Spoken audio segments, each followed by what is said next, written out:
Hello, bachcho. Let's read this question. The question says there are some of the nuclear reactions given in column 1. Match this with the energy involved in these reactions in column 2. So यहाँ पर question में हमको given है दो columns और हमको match करना है कॉलम 1 और कॉलम 2 को। सो यहाँ पर जो हमारे पास की कॉन्सेप्ट यूज होगा वो है हमारे पास मास एनर्जी डिफेक्ट।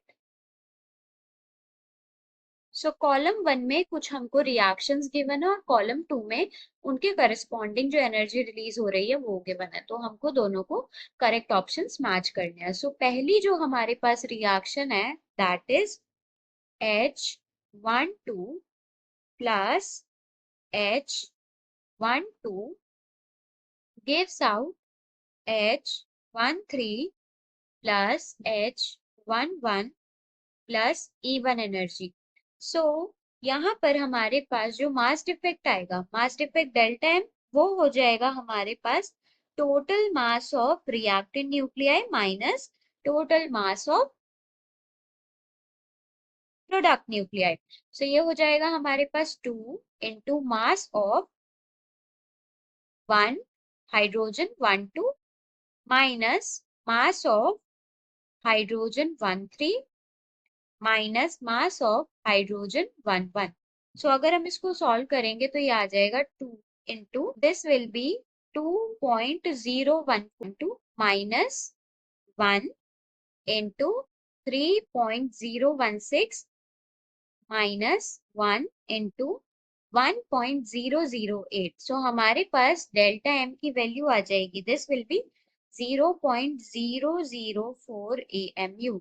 सो इसके करस्पॉन्डिंग जो एनर्जी आएगी E1, उसकी वैल्यू हो जाएगी हमारे पास delta M C square. So delta M की वैल्यू 0.004 इंटू सी स्क्वायर की value 931 million electron volt. So इसकी वैल्यू आ जाएगी हमारे पास nearly, this will be nearly, so इसकी वैल्यू आ जाएगी हमारे पास नियरली 4 मिलियन इलेक्ट्रॉन वोल्ट।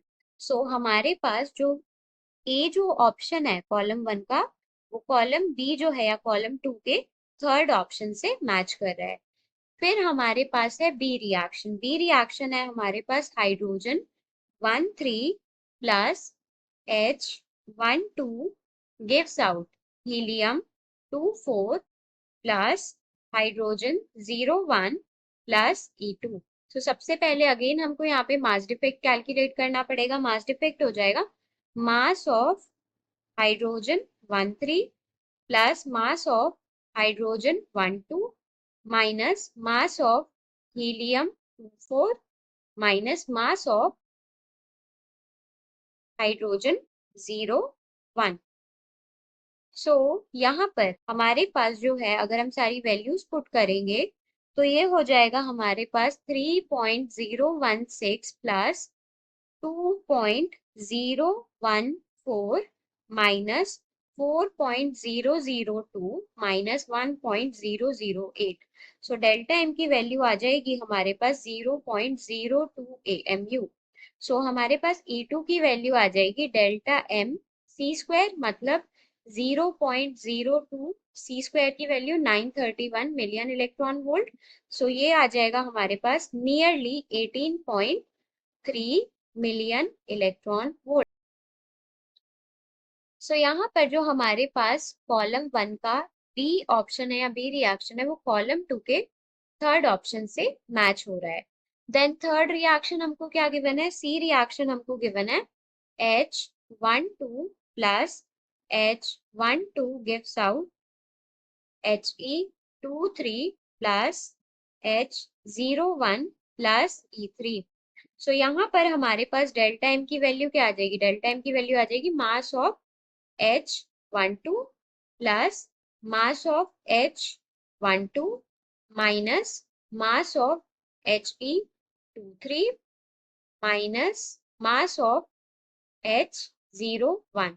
सो अगर हम यहाँ पे डेल्टा एम निकालना चाहें तो ये हो जाएगा हमारे पास 2 इंटू 2.014 माइनस 3.016 माइनस 1.008।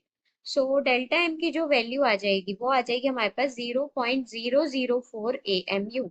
सो हमारे पास E3 की जो वैल्यू आएगी वो आ जाएगी डेल्टा एम सी स्क्वायर, मतलब कि 0.004 इंटू सी स्क्वायर की वैल्यू है 931 मिलियन इलेक्ट्रॉन वोल्ट। सो हमारे पास ये वैल्यू आ जाएगी नियरली 3.3 मिलियन इलेक्ट्रॉन वोल्ट। सो कॉलम वन की जो सी रिएक्शन है वो कॉलम टू के फोर्थ ऑप्शन से मैच हो रहा है। देन डी रिएक्शन है हमारे पास H23 plus H12 gives out He24 plus H11 plus E4। सो यहाँ पर हमारे पास जो E4 की वैल्यू आएगी वो आ जाएगी delta M C square.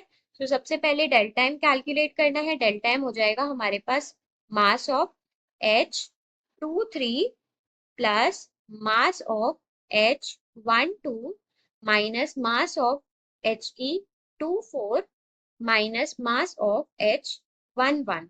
So delta M की वैल्यू हो जाएगी हमारे पास 3.016 plus 2.014 minus 4.002 minus 1.008। So delta M की वैल्यू आ जाएगी 0.02 AMU।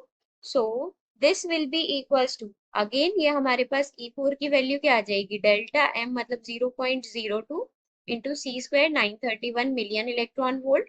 So this will be equals to, ये आ जाएगा हमारे पास 18.3 मिलियन इलेक्ट्रॉन वोल्ट।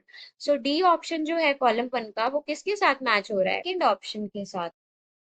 सो यहाँ पर हमारे पास ए जो रिएक्शन है वो 3 के साथ मैच हो रही है, बी जो रिएक्शन है वो मैच हो रही है हमारे पास 3, दिस इज 2, दिस इज 2।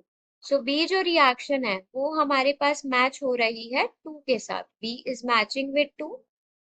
सी जो है वो मैच हो रही है हमारे पास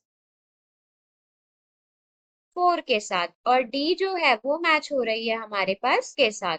सो हमारे पास जो करेक्ट ऑप्शन है वो है 3242।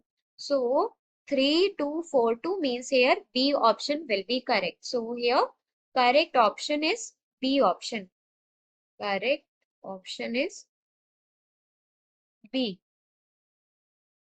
So here B option is correct. Hope you understood it well. Best of luck.